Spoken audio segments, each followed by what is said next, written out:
مجھے اندازہ تھا کہ دور دور تک جنگل ہی جنگل ہے، ہمیں مدد کے لیے کوئی نہیں ملے گا۔ پھر بھی دل کی تسلی کے لیے نکل پڑے۔ اسامہ نے دوڑنا شروع کر دیا۔ عارفین بھی اس کے ساتھ بھاگنے لگا۔ ساحل اور امارہ چپ سادھے ایک جگہ پر ہی کھڑے تھے۔ خفیف سے خفیف آواز بھی ان کی سماعت سے ٹکرا رہی تھی۔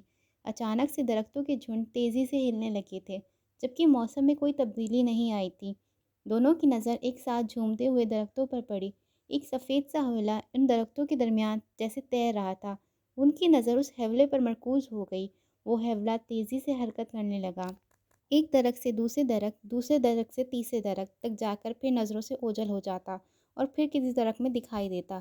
دونوں کی آنکھیں اس حوالے کے ساتھ بھٹکنے لگی اور ساتھ ساتھ دل کی دھڑکنیں بھی تیز ہونے لگی۔ رفتہ رفتہ وہ حوالہ زمین کی طرف بڑھنے لگا، پھر ان دونوں کے بالکل سامنے آ کر زمین میں جیسے جذب ہو گیا۔ امارہ اور ساحل کی سانسیں گلے میں اٹکی ہوئی تھیں۔ ساحل نے امارہ کا ہاتھ پکڑا۔ یہاں سے نکلتے ہیں۔ ان دونوں نے بھی قدم ہی اٹھائے تھے جو کہ ایک دم اس جگہ سے جہاں سے حوالہ جذب ہوا تھا سانپوں کے گچھے نکلنے لگے۔ امارہ کے حلق سے چیخ نکلی اور دونوں نے قدم پیچھے کی طرف سکیڑ لیے۔ سانپ زمین سے مسلسل نکل رہے تھے اور ان دونوں کے گرد دائرے کی صورت میں پھیلتے جا رہے تھے۔ دونوں بوکلائے اپنے ارد گرد دیکھنے لگے۔ سانپوں نے ان کے گرد ایک دائرہ سا کھینچ دیا تھا۔ ان کے ارد گرد سانپ ہی سانپ تھے۔ دونوں نے ایک دوسرے کا ہاتھ مضبوطی سے تھام لیا اور لمبے لمبے سانس لینے لگے۔ خوف نے جیسے ان کے ذہنوں کو جکڑ لیا۔ انہیں کچھ سمجھ نہیں آ رہا تھا۔ ساحل نے اپنی پینٹ کی جیب سے پسٹل نکالی۔ اس نے اس کا میگزین سیٹ کیا تو امارہ نے اس کے بازو پر ہاتھ رکھا۔ یہ کیا کر رہے ہو؟ تم جانتے ہو نا کہ یہ سب جادوئی عمل سے ہو رہا ہے۔ ان پر پسٹل چلانے سے کوئی فائدہ نہیں ہوگا۔ تو کیا چپ چاپ موت کو گلے لگا لے؟ تم بھی اپنی پسٹل نکالو، فائر کرتے ہیں، جلدی کرو۔ ساحل کے کہنے پر امارہ نے بھی اپنی پسٹل نکال لی۔ دونوں نے ایک ساتھ سانپوں کے اوپر فائر کیے۔ انہوں نے ہاتھ روکے بغیر 5-6 فائر کیے۔ گولیاں سانپوں کے جسم پر لگی مگر ان کو خراش تک نہ آئی۔ وہ جوں کی توں ان دونوں کی طرف رینگتے رہے۔ فائر کرنے سے سارے سانپوں کا رخ ان دونوں کی طرف ہو گیا۔ وہ تیزی سے ان دونوں کی طرف بڑھنے لگے۔ ان دونوں کے ہاتھ پاؤں پھول گئے۔ اب انہیں اپنی موت صاف نظر آ رہی تھی۔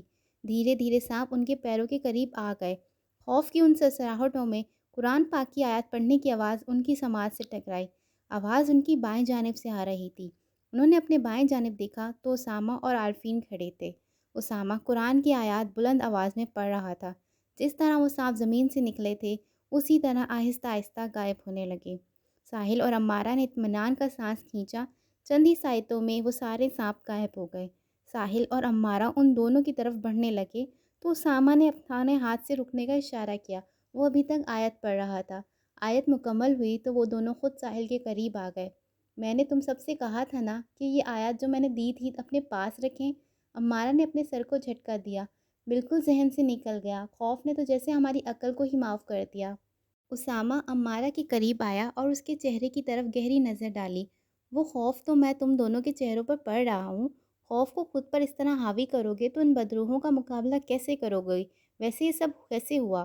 ساحل نے اسامہ کو ساری بات تفصیل سے بتائی۔ اسامہ نے ساحل کی بات سن کر اپنے چاروں طرف نظر دوڑائی۔ اس کا مطلب ہے کہ زرگام کو ہمارے ارادے کی خبر ہو گئی ہے۔ اس نے ہمارے لیے جال بننا شروع کر دیا ہے، لیکن ہم بھی سر پر کفن باندھ کے نکلے ہیں۔ سانپ تو غائب ہو گئے ہیں مگر وہ مارواتی مخلوق تو ہمارے آس پاس موجود ہے جو یہ سب کر رہی ہے، ساحل نے کہا۔ اسامہ نے ساحل کے شانے پر تھپکی دی۔ سمجھ لو کہ ہمارے دشمن نے ہمیں للکارا ہے۔ اب ہمیں اپنی دفاعی قوت کو اور بھی بڑھانا ہوگا اور حملے کی طاقت کو بھی۔ پھر اسامہ نے امارہ کی طرف دیکھا جس کے چہرے کا رنگ ابھی تک اڑا ہوا تھا۔ تم ادھر آؤ میرے ساتھ اور عارفین تم ساحل کے ساتھ رہو، مگر ایک دوسرے کی نظروں میں ہی رہنا ہے۔ ساحل اور عارفین ایک پتھر پر بیٹھ گئے اور اسامہ اور امارہ ایک درخت کے ساتھ پشت لگا کے کھڑے ہو گئے۔ انہوں نے چاروں طرف نظر دوڑائی، گھنے درختوں کے جھنڈ میں بھی دیکھا مگر انہیں کوئی معمولی تبدیلی نظر نہیں آئی۔ سناٹے میں پرندوں کی آوازیں گونج رہی تھی۔ اسامہ گاڑی کے قریب آیا۔ گاڑی کی حالت واقعی بہت خراب ہو چکی تھی۔ اس نے گاڑی کی باڈی پر ہاتھ پھیرا۔ یہی پتھر اگر تمہیں یا ساحل کو لگتے تو کیا؟ امارہ نے کہا۔ کچھ بھی ہو سکتا تھا۔ پتھر بڑے سائز کے تھے اور بہت تیز رفتاری سے گاڑی سے بجے ہیں۔ گاڑی تو پہلے ہی سٹارٹ نہیں ہو رہی تھی اور اب تو اور بھی مشکل ہو جائے گا، اسامہ نے کہا۔ تو ہم کیا اس جنگل میں بھٹکتے رہیں گے؟ امارہ نے پوچھا۔ نہیں، ہمیں اپنی منزل تک پہنچنا ہے۔ کوئی نہ کوئی صورت نکل آئے گی اور اگر نہ نکلی تو ہمیں پیدل چلنا ہوگا۔ فی الحال تو یہ پتہ لگانا ہے کہ یہ ماروائی مخلوق ہے کون سی جو ہمارا راستہ روک رہی ہے، اسامہ نے کہا۔ کچھ دیر تک وہ چاروں ارد گرد کے ماحول کا جائزہ لیتے رہے، پھر عارفین نے چڑھ کر کہا، یہ کوئی عقل مندی نہیں ہے کہ ہم اس طرح بیٹھ کر کسی ناگہانی آفت کا انتظار کریں، ہمیں اپنا کام جاری رکھنا چاہیے، آؤ مل کر گاڑی ٹھیک کرنے کی کوشش کرتے ہیں۔ ساحل بھی چڑھ کر بولا، تمہیں معلوم ہے نا، ہم اس وقت کسی شیطانی طاقت کی زد میں ہیں، کسی بھی وقت کچھ بھی ہو سکتا ہے۔ وہ جیسے اپنی فرسٹریشن ایک دوسرے پر نکالنے لگے تھے۔ عارفین جھٹکے کے ساتھ کھڑا ہو گیا۔ ہاں، کسی بھی وقت کچھ بھی ہو سکتا ہے، جیسے یہ زمین پھٹے اور ہم اندر دھنس جائیں۔ غیبی مخلوق سے مقابلے کے لیے ہمیں کھڑے کھڑے کچھ پلان نہیں کر سکتے، ہمیں بس کوشش جاری رکھنی چاہیے۔ اسامہ ان دونوں کے درمیان میں کھڑا ہو گیا۔ تم آپس میں بحث کیوں کر رہے ہو؟ تم دونوں گاڑی چیک کرو، میں اور امارہ اطراف پر نظر رکھتے ہیں۔ ساحل اور عارفین دونوں مل کر گاڑی ٹھیک کرنے کی کوشش کرنے لگے۔ کوئی نقص سمجھ میں آئے تو ٹھیک کریں، کچھ بھی سمجھ نہیں آ رہا۔ عارفین بونٹ بند کر کے ساحل کے پاس آیا۔ تم گاڑی سٹارٹ کرنے کی کوشش کرو، ہم مل کر دھکا لگاتے ہیں۔ اس نے امارہ اور اسامہ کو اشارے سے بلایا۔ پھر ان تینوں نے مل کر دھکا لگایا۔ تھوڑا سا دھکیلنے کے بعد گاڑی سٹارٹ ہو گئی۔ تینوں نے خوشی سے نعرہ لگایا، ہرے! مگر تھوڑی دور جا کے گاڑی پھر رک گئی۔ ان تینوں نے ایک بار پھر دھکا لگایا، مگر اس بار کوئی فائدہ نہ ہوا۔ گاڑی سٹارٹ نہیں ہوئی۔ شٹ! عارفین نے اسٹیئرنگ پر زور سے ہاتھ مارا۔ ساحل گاڑی سے باہر نکلا اور سر پکڑ کے کھڑا ہو گیا۔ گاڑی کے بغیر ہم کیسے زرگام کے گھر تک پہنچ سکتے ہیں؟ اسامہ ساحل کے قریب آیا۔ میرا خیال ہے کہ گاڑی کو ادھر ہی چھوڑ دیتے ہیں اور اپنا سامان نکال کر پیدل ہی چلتے ہیں۔ مین سڑک تک پہنچ کر شاید کوئی سواری مل جائے۔ ضرورت کی چیز لے لیتے ہیں، باقی سامان گاڑی میں ہی پڑا رہے۔ امارہ نے ساحل کی طرف دیکھتے ہوئے اس کی رائے لی۔ ساحل نے اس بات میں سر ہلایا اور پھر اس نے اور عارفین نے گاڑی سے اپنا بیگ لیا، اس میں اپنی ضرورت کا سامان چیک کرنے لگے۔ اسامہ نے بھی پھرتی سے اپنا بیگ نکالا اور وہ بھی اپنا سامان چیک کرنے لگا۔ امارہ بھی اپنا ہینڈ بیگ کندھے سے لٹکا لیا۔ اسامہ، عارفین اور ساحل نے اپنی اپنی کمروں سے اپنے بیگ باندھ لیے۔ گاڑی میں ایک بیک پیک ایکسٹرا پڑا ہوا تھا۔ اسامہ نے وہ بیگ اٹھایا اور امارہ کی طرف بڑھایا۔ اپنے ہینڈ بیگ کا سامان اس میں ڈالو اور جلدی کرو، تم یہ ہینڈ بیگ کہاں سنبھالتی پھرو گی؟ امارہ نے تاخیر کیے بغیر اپنا ہینڈ بیگ کا سارا سامان بیک پیک میں ڈالا اور جلدی سے اسے اپنی کمر پر باندھ دیا۔ اسامہ نے گاڑی لاک کی اور وہ سب وہاں سے پیدل نکل گئے۔ سورج نکل چکا تھا، اس کی شعاؤں میں ابھی زیادہ حرارت نہیں تھی۔ اس کی کرنیں سرخی ململگی سی روشنی کے ساتھ درختوں میں بکھر رہی تھی۔ وہ سب ابھی اپنی گاڑی سے 10 فٹ کے فاصلے پر ہی گئے تھے کہ خوبصورت سے نظارے سے ان کی آنکھیں چندھیا گئی۔ ان کے چاروں طرف درختوں پر، زمین پر، ان کے پورے وجود پر سورج کی کرنیں 7 رنگوں کے ڈاٹس کی صورت میں بکھری ہوئی تھی، جو تیزی سے رنگ برنگے موتیوں کی طرح ادھر ادھر حرکت کر رہے تھے۔ امارہ نے ان رنگ برنگے ڈاٹ سے بھری فضا کی طرف دیکھا جو کسی بارش کی طرح زمین پر جیسے برس رہے تھے۔ وہ روشنی کے ہوائی موتی جن سے ہاتھ آر پار ہو سکتا تھا، ہر سو پھیلے ہوئے تھے۔ امارہ نے اپنا چہرہ اوپر کیا اور پھر مسکراتے ہوئے اپنے بازوؤں کی طرف دیکھا جہاں وہ ڈاٹس ادھر ادھر حرکت کر رہے تھے۔ بیوٹیفل! امارہ جیسے اس کی خوبصورتی میں کھو گئی۔ عارفین نے اپنے دونوں بازو سیدھے پھیلائے ہوئے جوشیلے انداز میں کہا، یہ تو ایسا ہی ہے جیسے کسی نے ہمارے اوپر موتیوں کی بارش کرتی ہو، مگر یہ ہے کیا؟ اسامہ اور ساحل خاموش کھڑے مبہوت نظروں سے ان کی طرف دیکھ رہے تھے۔ ان کی زبان سے کوئی حرف ادا نہیں ہوا تھا۔ ابھی وہ روشنی کے ان ڈاٹس کے بارے میں کوئی رائے بھی قائم نہ کر پائے تھے کہ وہ رنگ برنگے ڈاٹس رنگ برنگے خوبصورت تتلیوں میں بدل گئے۔ او میرے خدایا، مجھے پہلے ہی شک ہو رہا تھا۔ ساحل الٹے قدموں سے پیچھے ہٹنے لگا، مگر وہ پیچھے کہاں ہٹتا، ان کے ارد گرد ہر طرف تتلیاں ہی تتلیاں تھیں۔ پوری فضا جیسے تتلیوں سے بھر گئی تھی۔ تتلیاں ان کے بیچ میں اس طرح پھیلیں کہ وہ چاروں ایک دوسرے کی نظروں سے اوجھل ہو گئے۔ وہ سب سمجھ گئے تھے کہ یہ خوبصورت تتلیاں کسی بڑے آفت کی نشاندہی کر رہی ہیں۔ ان سب نے ایک دوسرے کو پکارتے ہوئے اپنی جگہ چھوڑ دی، جس کی وجہ سے وہ ادھر ادھر بھٹک گئے۔ امارہ بہت گھبرائی ہوئی تھی۔ تتلیاں اس کے بازوؤں، ہاتھوں اور چہروں پر چمٹ جاتی اور وہ چیختے ہوئے اپنے ہاتھوں سے اتارنے لگتی۔ وہ کانپتی ہوئی آواز سے اپنے ساتھیوں کو پکارنے لگی، عارفین، ساحل۔ اچانک کسی نے اس کا ہاتھ پکڑا اور اسے اپنی طرف کھینچا۔ وہ کسی کے شانے سے جا لگی۔ خوبصورت تتلیوں میں ذرا سا اسے اسامہ کا چہرہ دکھائی دیا۔ امارہ کے چہرے پر خوف کے تاثرات تھے۔ اسامہ، مجھے لگتا ہے کہ ہم لوگ پھنس گئے ہیں، خدا پر بھروسہ رکھو، کچھ نہیں ہوگا۔ اسامہ نے امارہ کا ہاتھ میں رکھا اور دھیرے دھیرے ان تتلیوں میں سے نکلنے کی کوشش کرنے لگے۔ تھوڑی ہی دیر میں تتلیاں اپنی جگہ چھوڑ کر مخالف سمت میں اڑنے لگیں۔ وہ شہد کی مکھیوں کی طرح ہوا میں ایک ہی جگہ شمع ہونا شروع ہو گئیں اور پھر ایک خوبصورت لڑکی کے سراپا وجود میں تبدیل ہو گئیں، جس نے ایک خوبصورت فراک پہنا ہوا تھا، جس میں تقریباً وہ سارے رنگ تھے جو تتلیوں میں تھے۔ ساحل نے پھٹی پھٹی آنکھوں سے اس کی طرف دیکھا۔ وشا، وہ اپسرا تھی، آسمان سے اتری ہوئی پری جیسی۔ اس کا حسن طلسماتی تھا، آنکھوں میں جیسے ستارے جگمگا رہے تھے۔ چہرے پر جتنا نور تھا اتنی ہی معصومیت بھی تھی۔ پتلی سی کمر لمبے سیاہ بالوں میں چھپ گئی تھی۔ وہ زمین پر قدم رکھے بغیر ہوا میں اڑتی ہوئی ساحل کی طرف بڑھی۔ اسامہ اور عمارہ تیزی سے ساحل کی طرف بڑھے اور اسے بازو سے کھینچنے لگے۔ ساحل، تم اس سے دور رہو، اس کی کوئی بات مت سننا۔ مگر ساحل جیسے پتھر کا بنا ہوا تھا، وہ اپنی جگہ سے ٹس سے مس نہیں ہوا۔ وہ بھی وشا کی بات سننا چاہتا تھا۔ وشا اس کے قریب آئی اور انتہائی معصومیت سے بولی، جب ہم زندگی میں ایک ہونے لگے تو بھی یہ لوگ ہمارے بیچ میں آ گئے، اور مرنے کے بعد جب ہماری روحیں ملنے لگیں تو بھی انہوں نے تمہیں میرا نہ ہونے دیا۔ میں چاہوں تو ایک پل میں تمہاری جان لے لوں، مگر تم اس وقت تک میرے نہیں ہو سکتے جب تک تم دل سے میری طرف نہ بڑھو۔ یہ کہہ کر وشا نے اپنے دونوں ہاتھ ساحل کی طرف بڑھائے۔ تم ان سب کو چھوڑ کر میرے ساتھ چلو، تمہاری خوشی کے لیے میں ان سب کی جان بخش دوں گی۔ ساحل نے شرر بار نگاہوں سے وشا کی طرف دیکھا۔ شکر ہے کہ تم نے جادو سے مجھے اپنے بس میں نہیں کیا، مجھے موقع دیا کہ میں تمہیں اپنے دل کی بات بتا سکوں۔ میں اس جیتی جاگتی وشا سے پیار کرتا تھا جو معصوم تھی، جس کے دل کی کیفیت اس کی آنکھوں میں امڑ آتی تھی۔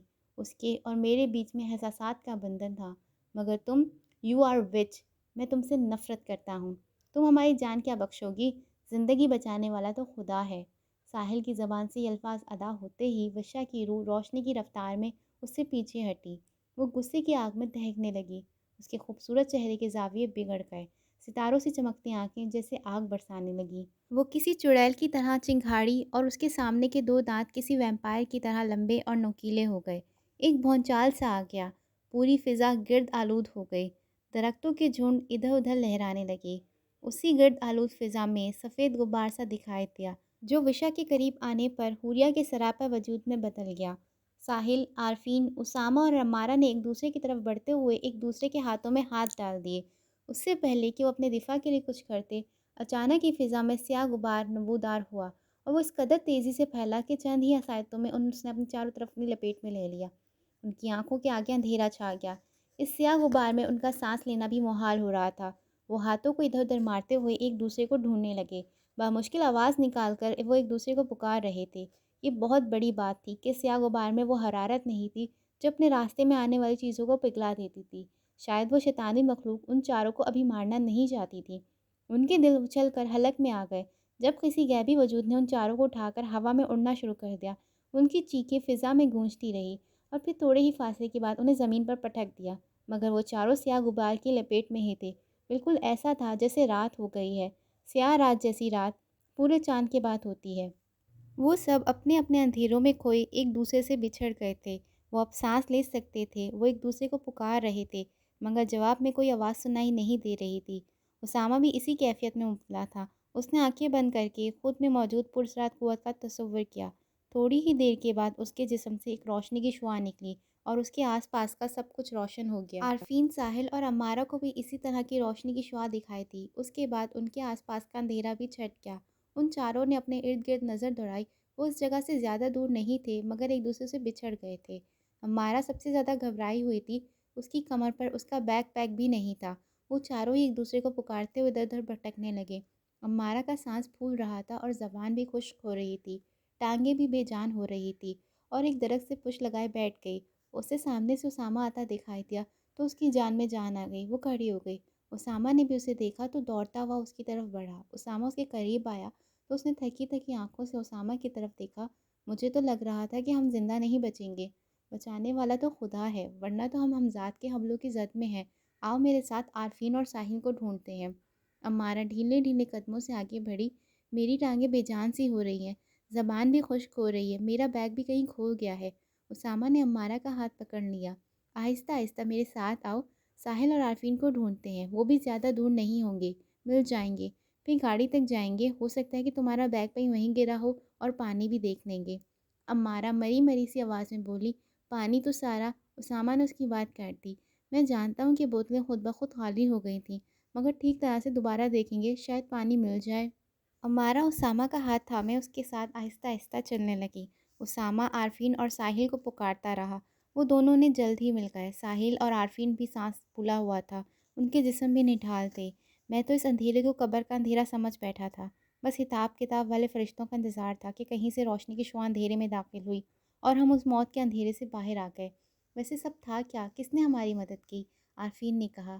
وہ سب چھوڑو، گاڑی تک چلتے ہیں، امارہ کا بیگ کھو گیا ہے، اسامہ نے کہا۔ ساحل نے انہیں روکتے ہوئے کہا، ہمیں یہاں سے جلد از جلد نکلنا چاہیے اور آپ پیچھے جانے کی بات کر رہے ہیں؟ اسامہ ساحل کے قریب آیا۔ ہم چاہے آگے جائیں یا پیچھے، وہ ہمذات ہمارا تعاقب کر رہے ہیں، وہ ہم پر حملہ کیے بغیر نہیں رہ سکتے۔ زرغام ہماری موت کا حکم سنا چکا ہے، امارہ کے پاس اس کا بیگ ہونا بہت ضروری ہے، ہماری گاڑی یہاں سے زیادہ دور نہیں ہے۔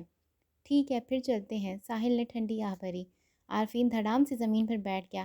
آپ اور امارہ بیگ لے آئیں، میں اور ساحل ادھر ہی آپ دونوں کا انتظار کرتے ہیں۔ ساحل نے اس کا بازو کھینچ کر اسے کھڑا کر دیا۔ پاگل مت بنو، ہم سب کا ایک ساتھ رہنا ضروری ہے۔ عارفین بھی ڈھیلے ڈھیلے قدموں سے ان کے ساتھ چل پڑا۔ انہیں خود سمجھ نہیں آ رہا تھا وہ ہمذات ان کے ساتھ کیا کیا کھیل کھیل رہے ہیں۔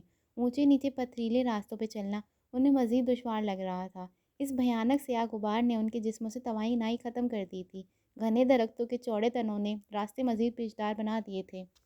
امارہ کا ایک پتھر سے پاؤں پھسلا تو اسامہ نے آگے بڑھ کر اسے تھام لیا۔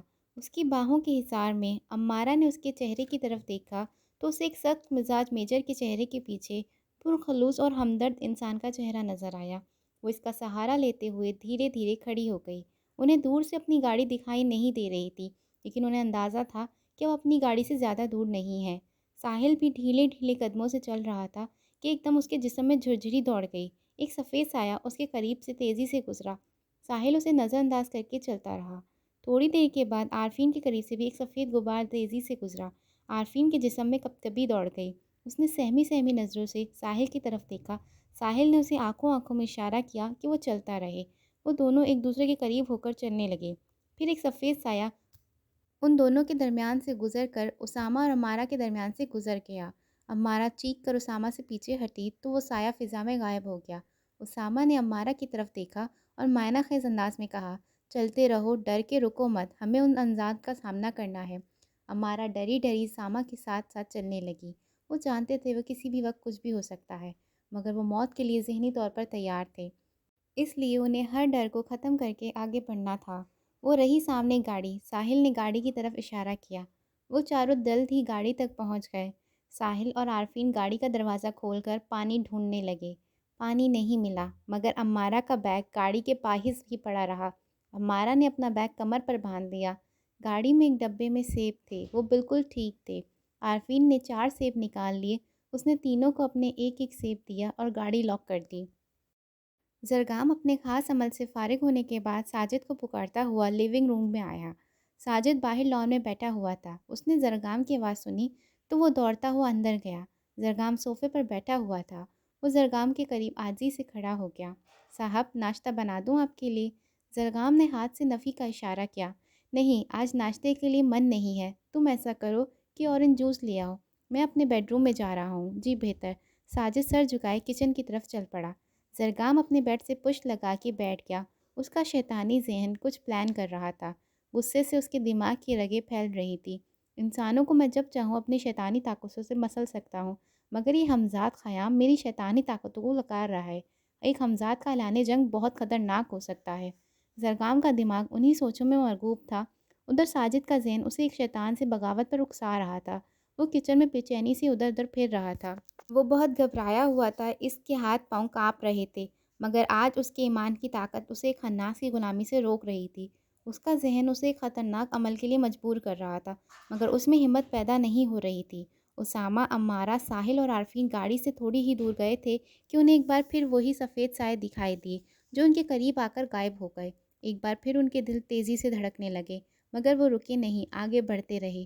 جو ہی وہ چند قدم آگے بڑھے، وہ سفید سائے پھر نمودار ہو گئے اور ان چاروں کے گرد دائرے کی شکل میں گھومنے لگے۔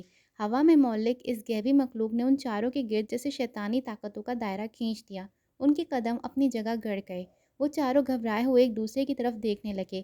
ان کے دماغ بھی جیسے کسی پراسرار قوت نے جکڑ لیے۔ وہ کچھ پڑھنا چاہتے تھے، مگر انہیں کچھ یاد نہیں آ رہا تھا۔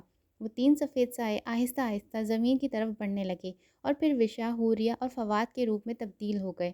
اس بار ان کا روپ مختلف تھا۔ ان کے جسموں پر کفن تھا، چہرے زندگی کے نور سے عاری تھے۔ وہ بالکل اس طرح تھے جیسے اپنی اپنی قبروں سے اٹھ آئے ہوں۔ ان کے چہرے کی جلد سفیدی مائل تھی، ہونٹ سلیٹی اور آنکھوں سیاہ حلقوں میں دھنسی ہوئی تھی۔ ان چاروں نے ایک نظر ان کی طرف دیکھا اور اس کے بعد وہ نظریں اوپر نہ اٹھا سکے۔ فواد کی آواز ان کی سماعت سے ٹکرائی، ہمیں غور سے دیکھ لو اس روپ میں، اس لیے تمہارے سامنے آئے ہیں کہ کچھ دیر بعد تمہارا بھی یہی حال ہوگا۔ تمہاری موت یقینی ہے، مگر تم لوگوں کو تنگ کرنے میں مزہ آ رہا تھا، مگر اب بس، تم اپنی زندگیوں کو خیر بات کہتے ہو۔ وشا اور حوریہ کے بدنیت چہروں پر شیطانی مسکراہٹ بکھری ہوئی تھی۔ وہ تینوں اوپر کی طرف اڑے اور فواد نے انگلی سے ان کی طرف اشارہ کیا۔ ان کے گرد دائرے کی شکل میں آگ بھڑک اٹھی۔ ان چاروں نے اس دائرے سے نکلنے کی کوشش کی، مگر ان کے قدم جیسے زمین میں گڑ گئے تھے۔ وہ تینوں شیطان ہمزاد فضا میں مولک ان چاروں کی بے بسی پر مسکرا رہے تھے۔ ساجد زرگام کے لیے گلاس میں اورنج جوس ڈال کے کھڑا تھا۔ وہ کیبنٹ کے قریب کھڑا گہری سوچ میں گم تھا۔ اس کا ذہن اسے جس کام کے لیے مجبور کر رہا تھا، اس کے لیے وہ خود میں حوصلہ پیدا نہیں کر پا رہا تھا۔ دل اتنی تیزی سے دھڑک رہا تھا کہ اس کے ہاتھ پاؤں ٹھنڈے ہو رہے تھے۔ زرگام اپنی گرج دار آواز میں چلایا، ساجد۔ ساجد نے مزید کچھ اور نہ سوچا۔ اس نے کیبنٹ سے زہر کی شیشی نکالی اور 4 قطرے زہر کے اورنج جوس میں ملا دیے۔ اس نے چمچ سے ایک دفعہ اسے مکس کیا اور پھر اورنج جوس لے کر زرگام کے کمرے میں چلا گیا۔ زرگام کپڑے تبدیل کر چکا تھا۔ وہ آئینے کے سامنے کھڑا اپنی شرٹ کے بٹن بند کر رہا تھا۔ اس نے ساجد سے گلاس لیا اور اسٹول پر بیٹھ کے جوس پینے لگا۔ جوس پیتے ہوئے اسے کسی قسم کا برا ذائقہ محسوس نہیں ہوا، مگر تھوڑی ہی دیر میں زہر نے اثر کرنا شروع کر دیا۔ زرگام کا گلا چڑھنے لگا۔ وہ اپنا گلا تھام کر کھڑا ہو گیا۔ زہر آہستہ آہستہ اس کی رگوں تک پھیل گیا، جس سے اس کے پیٹ میں ایسا درد اٹھا کہ وہ مچھلی کی طرح تڑپتا ہوا اسٹول سے نیچے گر گیا۔ اس نے اپنی دہکتی ہوئی سرخ آنکھوں سے ساجد کی طرف دیکھا۔ ساجد سر جھکائے کھڑا تھا۔ اس کی آنکھوں میں آنسو تھے۔ مارے تکلیف کے زرگام کی زبان گنگ ہو گئی تھی، مگر اس کی آنکھیں ساجد سے سوال کر رہی تھی کہ اس نے ایسا کیوں کیا۔ زہر بہت تیز تھا۔ تھوڑی دیر میں ہی وہ زرگام کے سارے خون میں پھیل گیا۔ زرگام کا چہرہ سیاہ ہو گیا، منہ سے جھاگ نکلنے لگی اور پھر وہ ساجد کی آنکھوں کے سامنے ہی تڑپ تڑپ کے مر گیا۔ ساجد اپنی آنکھوں پر ہاتھ رکھے پھوٹ پھوٹ کر رونے لگا۔ اچانک ہی کمرے کی چیزیں ادھر ادھر گرنے کی آوازیں ساجد کی سماعت سے ٹکرائیں تو اس نے حیرت سے اپنی آنکھوں سے ہاتھ ہٹائے۔ اس کی آنکھیں خوف سے پھیل گئی۔ اس کی آنکھوں کے سامنے زرگام کھڑا تھا۔ ساجد نے فوراً زمین کی طرف دیکھا۔ زرگام کی لاش جوں کی توں پڑی تھی۔ سامنے کھڑا ہوا بھی زرگام ہی لگتا تھا، مگر اس کا جسم باطنی اور غیر مرئی تھا اور زندگی سے بھرپور زرگام کی طرح حشاش بشاش تھا۔ ساجد کے پورے جسم سے کپ کپی کی لہر دوڑ گئی۔ وہ قاتل بن کر اپنے ہی مقتول کے سامنے کھڑا تھا۔ موت سے پہلے ہی زندگی اس کے ہاتھوں سے چھوٹنے لگی۔ زرگام کے اس باطنی وجود کی آنکھوں میں وہی غصہ تھا جو موت سے کچھ دیر پہلے زرگام کی آنکھوں میں تھا۔ اس نے ساجد کی طرف ہاتھ سے اشارہ کیا تو ساجد کا جسم روئی کے گولے کی طرح ہوا میں اڑنے لگا۔ وہ اس کے جسم کو چھت تک لے گیا اور پھر اس نے اپنے ہاتھ کو زور سے جھٹکا دیا۔ اس نے ساجد کو چھت سے زمین پر پٹک دیا۔ کمرے کی زمین ساجد کے لہو میں رنگ گئی۔ وہ بوڑھا کمزور شخص ایک ہی جھٹکے میں لقمہ اجل ہو گیا۔ وہ روحانی جسم جو انتہائی طیش میں تھا، ڈریسنگ ٹیبل کے شیشے کی طرف بڑھا اور اسے چکنا چور کر کے غائب ہو گیا۔ اسامہ، امارہ، ساحل اور عارفین بری طرح آگ کی لپیٹ میں آ چکے تھے۔ اب ان کے جسموں کا آگ سے فاصلہ معمولی رہ گیا تھا۔ فواد، حوریہ اور وشا ان کی اذیتوں پر ہنس رہے تھے۔ ایک ہی ساتھ میں نہ جانے ایسا کیا ہوا، وہ تینوں غائب ہو گئے اور آگ بھی خود بخود بجھ گئی۔ ان چاروں نے تشویش آمیز نگاہوں سے آسمان کی طرف دیکھا۔ اس اچانک تبدیلی کا کچھ بھی مطلب ہو سکتا ہے، ہمیں اپنی گاڑی بھی چیک کرنی چاہیے، اسامہ نے کہا۔ مشکل ہے کہ گاڑی سٹارٹ ہو، مگر تم اپنی تسلی کر لو، ساحل نے بے دلی سے کہا۔ اسامہ بڑے یقین کے ساتھ گاڑی کی طرف بھاگا۔ گاڑی کے قریب پہنچ کر اس نے گاڑی میں چابی لگائی۔ گاڑی پہلے سرو سے ہی سٹارٹ ہو گئی۔ ہرے! اس نے خوشی سے نعرہ لگایا۔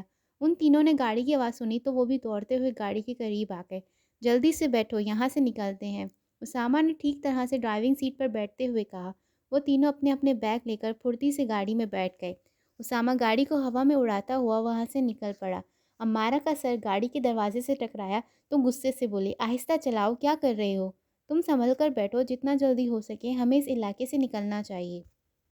15-20 منٹ کے بعد ہی وہ مین روڈ پر آ گئے۔ اسامہ تیز سپیڈ سے گاڑی دوڑاتا رہا۔ تقریباً آدھے گھنٹے کے بعد وہ زرگام کے گھر تک پہنچ گئے۔ یہ ویران اور سنسان علاقہ تھا۔ انہیں اکا دکا گھر ہی نظر آئے جو ایک دوسرے سے کافی فاصلے پر تھے۔ تحت نظر خالی زمینیں ہی زمینیں تھیں، جن میں سرکنڈے اور گندم کی فصل کھڑی تھی۔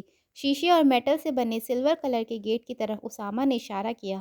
وہ سامنے زرگام کی کوٹھی ہے، مگر ہم اندر داخل کیسے ہوں گے؟ امارہ اسامہ کے قریب کھڑی ہو گئی۔ اندر جانے کے بارے میں سوچتے ہیں، پہلے تم تینوں اپنی تیاری مکمل کرو، اپنے بیگ پیک پہن لو اور اپنی پسٹل لوڈ کر لو، پھر بتاتا ہوں۔ یہ کہہ کر اسامہ نے اپنی پسٹل بھی لوڈ کی اور ان تینوں نے بھی اپنی پسٹل لوڈ کی۔ ساحل اپنا بیگ سیٹ کرتے ہوئے اسامہ کی طرف بڑھا۔ یہ جو کوٹھی کے ساتھ چھوٹا سا فلیٹ ہے، یہ زرگام کے ملازم ساجد کا فلیٹ ہے، اسامہ نے بتایا۔ کوئی یہاں سے ایک دم باہر آ گیا اور اس نے ہمیں دیکھ لیا۔ ساحل نے ایک بار پھر فلیٹس کی طرف اشارہ کیا۔ جو ہوگا دیکھا جائے گا، فی الحال ہمیں کوٹھی میں داخل ہونے کی کوشش کرنی چاہیے، عارفین نے اسامہ کی جگہ جواب دیا۔ اسامہ نے چاروں طرف نظر دوڑائی اور پھر ان تینوں کو اپنے پیچھے آنے کا اشارہ کیا۔ وہ چاروں ایک گھر کی دیوار کی اوٹ میں کھڑے ہو گئے۔ اسامہ نے سرگوشی کے انداز میں بولتے ہوئے زرگام کے گھر کی طرف اشارہ کیا۔ سامنے اوپری منزل میں 2 کمرے ہیں، جن میں سے ایک اس کا بیڈ روم ہے اور دوسرا وہ خاص کمرہ جہاں وہ عمل و گیان کرتا ہے۔ ہمیں کسی بھی طرح دونوں میں سے کسی بھی کمرے میں داخل ہونا ہے۔ ٹھیک ہے، یہ کہہ کر ساحل نے عمارہ اور عارفین کو سمجھایا۔ بہت احتیاط سے ہمیں اوپری منزل میں داخل ہونا ہے۔ اسامہ نے اپنے بیگ سے رسی نکالی جس کے ساتھ کانٹا لگا ہوا تھا۔ وہ چاروں ایک دوسرے کے پیچھے چلتے ہوئے زرگام کی کوٹھی کے بیک سائڈ کی طرف بڑھے۔ اسامہ میں بیلکنی کی گرل کی طرف کانٹا اچھالا۔ پہلی بار میں کانٹا گرل کے ساتھ اٹک گیا۔ اسامہ کو تو اس طرح کے کاموں کی خاص ٹریننگ تھی، مگر ساحل اور عارفین نے بھویں اچکاتے ہوئے اوپر کی طرف دیکھا اور پھر عارفین نے لب تر کرتے ہوئے پوچھا، گرل تو پکی ہے نا؟ ساحل نے بے وقانہ انداز میں جواب دیا، مجھ سے کیا پوچھتے ہو، میں نے تھوڑی بنائی ہے۔ اسامہ نے ہاتھ سے اشارہ کیا، پہلے میں جاتا ہوں پھر تم لوگوں کو بلا لوں گا۔ یہ کہتا ہوا اسامہ رسی کی مدد سے لٹکتا ہوا گرل تک پہنچ گیا۔ گرل کے بالکل ساتھ ہی اس خاص کمرے کی کھڑکی تھی جہاں زرگام اپنے خاص عمل کرتا تھا۔ اس نے کھڑکی سے اندر جھانکا تو پردہ پیچھے ہٹا ہوا تھا، جس کی وجہ سے کمرے کا ماحول صاف دکھائی دے رہا تھا۔ کمرے میں کوئی نہیں تھا۔ اس نے اطراف میں بھی نظر دوڑائی تو آس پاس کوئی نہیں تھا۔ اس نے بیلکونی سے نیچے جھانکتے ہوئے ان سب کو اوپر آنے کا اشارہ کیا اور خود اس کی جگہ کے بیٹھ گیا جہاں کانٹا اٹکا ہوا تھا۔ ساحل اور عارفین تو آرام سے رسی سے اوپر آ گئے، مگر عمارہ کو یہ سب بہت مشکل لگ رہا تھا۔ اسامہ نے اسے اشارے سے سمجھایا کہ اگر کانٹا پھسل گیا تو وہ رسی تھام لے گا، اس لیے وہ ہمت کرے۔ جب اس نے خود کو تنہا پایا تو ہمت کر کے رسی سے اوپر چڑھنے کی کوشش کرنے لگی۔ بالآخر وہ بھی بالکنی تک پہنچنے میں کامیاب ہو گئی۔ ساحل نے کمرے کی ونڈو سے اندر جھانکا۔ شیشے کی ونڈو ہے، اندر جالی بھی نہیں لگی، پیچ کھول کر آسانی سے اندر داخل ہو سکتے ہیں۔ اسامہ نے نفی میں سر ہلایا، کمرے میں کوئی نہیں ہے تو دروازہ باہر سے لاک ہوگا۔ لاک کھول لیں گے یار، عارفین نے لاپرواہی سے کندھے اچکائے۔ اگر نہ کھول سکے تو تم میرے پیچھے آؤ۔ اسامہ دھیرے دھیرے چلتا ہوا دوسرے کمرے کی کھڑکی تک پہنچ گیا۔ اس نے ان تینوں کو ہاتھ سے اشارہ کیا تو تینوں بھی آہستہ آہستہ چلتے ہوئے اسامہ کے قریب آ گئے۔ یہ ونڈو بھی شیشے کی تھی اور بغیر جالی کی۔ اسامہ اور ساحل نے اندر جھانکا تو ساحل نے سرگو کے انداز میں کہا، کمرے میں باہر سے روشنی آ رہی ہے، شاید دروازہ کھلا ہے مگر کوئی دکھائی نہیں دے رہا۔ ہاں مجھے بھی یہی لگتا ہے، میرا خیال ہے کہ ونڈو کے پیچ کھولنے کی کوشش کرتے ہیں۔ یہ کہہ کر اسامہ نے عمارہ کی طرف دیکھا، تم ادھر ونڈو کے قریب کھڑے ہو کر اندر نظر رکھو، میں اور ساحل ونڈو کے پیچ کھولتے ہیں۔ عمارہ ونڈو کے قریب پیچھے کی طرف ہو کر کھڑی ہو گئی۔ عارفین بالکنی کے قریب کھڑا نیچے کے حالات پر نظر رکھ رہا تھا۔ ساحل اور اسامہ نے بہت مہارت سے ونڈو کے پیچ کھول لیے۔ عمارہ نے مسکراتے ہوئے اسامہ کی طرف دیکھا، بہت خوب، فوج سے ریٹائرمنٹ کے بعد آپ کہیں ڈاکے تو نہیں ڈالتے رہے؟ اسامہ نے عمارہ کی طرف گھور کر دیکھا اور پھر اندر نظر ڈالتے ہوئے شیشہ احتیاط سے اتار کر ایک طرف رکھ دیا۔ وہ چاروں باری باری کمرے میں داخل ہو گئے۔ کھڑکی کے قریب زرگام کا پلنگ پڑا ہوا تھا۔ عمارہ ارد گرد کے نظر دوڑاتے ہوئے پلنگ کے پاس سے گزر کر ڈریسنگ ٹیبل کی طرف بڑھی تو بے ساختہ اس کے حلق سے چیخ نکل گئی۔ اسامہ، عارفین اور ساحل تیزی سے اس کی طرف بڑھے تو وہ بھی دم خود رہ گئی۔ زمین پر وہ لاشیں پڑی تھی، ایک زرگام کی جسے دیکھ کر صاف پتہ چل رہا تھا کہ اسے یا تو سانپ نے ڈس لیا ہے یا زہر دے دیا گیا ہے، اور دوسری لاش کسی بوڑھے کی تھی جو خون میں لت پت تھا۔ اسامہ اور ساحل لاشوں کے قریب بیٹھ گئے۔ زرگام کا چہرہ اور پورا جسم نیلا پڑ گیا تھا۔ عمارہ نے سفید رومال سے شیشے کا گلاس اٹھایا اور اسامہ کو دکھایا جس میں تھوڑا سا اورنج جوس ابھی باقی تھا۔ اسامہ نے گلاس لیا اور اسے اپنی ناک کے قریب لاتے ہوئے سونگھا۔ زہر کی باس ابھی باقی تھی، اسے زہر اس اورنج جوس میں ملا کے دیا گیا ہے۔ یہ زہر کچھ دیر بعد اثر کرتا ہے، اس لیے اسے جوس پیتے وقت اسمیل نہیں آئی ہوگی اور وہ گڈا گڈ اسے پی گیا ہوگا۔ اس قدر ہوشیار آدمی جو دوسروں کے ذہن پڑھ لیتا ہو، وہ کس طرح کسی سے دھوکہ کھا گیا؟ ساحل نے تشویش بھرے انداز میں کہا، بھروسہ اور اعتماد بڑے سے بڑے ہوشیار آدمی کو مات دے دیتا ہے۔ اسامہ نے ساجد کی لاش کی طرف اشارہ کرتے ہوئے کہا، یہ کون ہے؟ عمارہ نے سوالیہ نظروں سے اسامہ کی طرف دیکھا اور پھر خود بھی ساجد کی لاش کے قریب بیٹھ گئی۔ یہ ساجد ہے، زرگام کا وفادار ملازم۔ ہم یہ کیسے کہہ سکتے ہیں کہ اسی نے زہر دیا ہوگا؟ یہ کام کوئی اور بھی تو کر سکتا ہے، اور پھر اسے قتل کس نے کیا؟ امارہ نے لاش کو سرتا پاں دیکھا، جس سے کوئی اندازہ نہیں ہو رہا تھا کہ اسے کس طرح قتل کیا ہے۔ اسامہ نے ساجد کی لاش کو دوسری طرف کروٹ دیتے ہوئے چیک کیا۔ اس کے سر پر پیچھے کی طرف شدید چوٹ تھی، جس سے خون بہہ رہا تھا۔ اس نے لاش کو دوبارہ سیدھا لٹایا اور اپنے ہاتھ کو اس کے سینے پہ رکھ کے چیک کرنے لگا۔ او مائی گاڈ! اسامہ کے منہ سے بے ساختہ نکلا۔ اس کے چہرے پہ گھبراہٹ کے تاثرات عیاں ہو گئے۔ وہ کھڑا ہو کے چاروں طرف نظریں گھمانے لگا۔ پھر اس کی نظر ڈریسنگ ٹیبل کے ٹوٹے ہوئے شیشے پر پڑی۔ کیا بات ہے؟ کچھ ہمیں بھی تو بتاؤ، امارہ نے اسامہ کے قریب آتے ہوئے کہا۔ اسامہ نے امارہ کی طرف دیکھا۔ تم جانتی ہو کہ کسی نے ساجد کو چھت کی طرف لے جا کے زمین پر پٹکا ہے، اور مارنے والا اس قدر طاقتور تھا کہ جب اس نے اس کے سینے پر ہاتھ رکھا تو اس کے سینے کی ہڈیاں چکنا چور ہو گئیں۔ مارنے والا کون ہو سکتا ہے؟ عارفین بھی تعجب خیز انداز میں آگے بڑھا۔ زرگام کا ہمزاد، جو جاتے ہوئے اپنا غصہ اس آئینے پر نکال گیا۔ تینوں کو جیسے سانپ بھون گیا۔ کیا؟ زرگام کا ہمزاد؟ یہ تم کیا کہہ رہے ہو؟ امارہ نے بوکھلائے ہوئے کہا۔ اسامہ نے ان تینوں کی طرف دیکھا۔ فی الحال یہاں سے نکلو، اس سے پہلے کہ کوئی آ جائے۔ میں رستے میں تمہیں سب کچھ بتا دوں گا۔ وہ تینوں جس طرح اوپر چڑھے تھے، اسی طرح سے باری باری نیچے اتر گئے۔ اسامہ نے رسی بھی کھینچ لی اور وہ چاروں اپنی گاڑی میں بیٹھ کر وہاں سے نکل گئے۔ اسامہ تو جیسے گاڑی کو بھگانے کے چکر میں تھا، مگر زرگام کی موت کے پراسرار واقعے کی مخفی حقیقت کی طرف ان تینوں کی سوچیں مرکوز تھیں۔ آخر ایسی کون سی حقیقت ہے جسے بتانے میں تم اتنا وقت لگا رہے ہو؟ امارہ پوچھے بغیر نہ رہ سکی۔ اسامہ کی پیشانی پہ شکنیں ابھر آئیں۔ خاموش بیٹھی رہو، مجھے اس علاقے سے نکلنے دو۔ یہ نہ ہو کہ ہم غیبی مخلوق سے بچتے بچتے انسانوں کے شکنجے میں پھنس جائیں۔ کیا مطلب؟ امارہ نے بغیر سوچے سمجھے سوال کیا۔ اس کے سوال کا جواب اسامہ کے بجائے ساحل نے دیا۔ ڈاکٹر صاحبہ، پولیس کا شکنجہ اب سمجھ میں آیا؟ امارہ نے ایک لمبا سانس کھینچا۔ سب کو یہ بات سمجھ میں آ گئی کہ اس وقت اسامہ سے کوئی بات نہ کی جائے۔ امارہ کی نظر اس کے پیروں کے قریب پڑی ہوئی بوتلوں پر پڑی کہ اسے بوتلیں بھری بھری سی لگی۔ اس نے واقعی انہیں چیک کیا تو خوشی سے کھل اٹھی۔ اسامہ، بوتلوں میں پانی ہے۔ کیا واقعی؟ ساحل بھی خوشی سے چلایا۔ یا سارے پانی پر ٹوٹ پڑے؟ کھانے کی کچھ اشیاء تو ساحل نے پھینک دی تھی، جو چیزیں گاڑی میں تھی وہ بھی پہلے کی طرح فریش حالت میں تھی۔ امارہ نے سب کو پیزے کا ایک ایک ٹکڑا تھمایا۔ مگر یہ سب کیسے ہوا؟ عارفین نے پیزا کھاتے ہوئے پوچھا۔ اسامہ نے پچھلی نشست کی طرف دیکھتے ہوئے کہا، اس کا مطلب ہے کہ ہم شیطان ہمزاد کے ہر طرح کے جادوئی اثرات سے آزاد ہیں۔ ہمارے آس پاس اس وقت شیطانی قوتیں موجود نہیں ہیں۔ شاید زرگام کی موت نے ان بدروحوں کو بھی یہاں سے دور بھیج دیا ہے۔ مجھے تو یہی لگ رہا ہے کہ ان کا شیطانی کھیل بگڑ چکا ہے۔ وہ فی الحال ہمارے راستے میں نہیں آئیں گی، مگر پھر بھی ہمیں محتاط رہنا ہوگا۔ مجھے تو کچھ سمجھ نہیں آ رہا، امارہ نے کہا۔ اسامہ نے امارہ کی طرف دیکھا اور تحمل سے جواب دیا، میں چاہتا ہوں کہ ہم ان جنگلات سے نکل کر کسی شہر میں داخل ہو جائیں، پھر کسی ہوٹل میں رکیں گے، کھانا بھی کھائیں گے، اور میں تم سب کو ساری بات بھی سمجھا دوں گا۔ دعا کرو جو میں سوچ رہا ہوں وہ درست ہو، وہ تینوں ہمزاد ہمارا راستہ نہ روکیں۔ گاڑی ویران جنگلات سے گزر رہی تھی۔ خوف کے ترسراتی سائے ابھی بھی ان کے ساتھ تھے۔ سڑک کے دونوں طرف سے سڑک کی طرف جھکے ہوئے درخت حملہ کرتے دیو کی مانند دکھائی دے رہے تھے۔ ہم ان خطرناک جنگلات کے بجائے کسی دوسرے راستے بھی تو جا سکتے تھے، عارفین نے ونڈو اسکرین کی طرف دیکھتے ہوئے کہا۔ اسامہ نے سامنے سے نظریں ہٹائے بغیر جواب دیا، ہم جہاں جا رہے ہیں وہاں یہی راستہ جاتا ہے۔ امید ہے کہ 1 گھنٹے کے بعد ہم شہر میں داخل ہو جائیں گے۔ 1 گھنٹے کا سن کر سب چپ سادھ کے بیٹھ گئے۔ دھوپ بہت تیز تھی، سورج جیسے آگ برسا رہا تھا، مگر گاڑی کے اے سی کی وجہ سے وہ سکون سے سفر کر رہے تھے۔ گاڑی کا اس طرح ٹھیک ہو جانا ان کے لیے کسی معجزے سے کم نہیں تھا۔ 35 کلومیٹر کے سفر کے بعد خوفناک جنگلات کا سلسلہ ختم ہو چکا تھا۔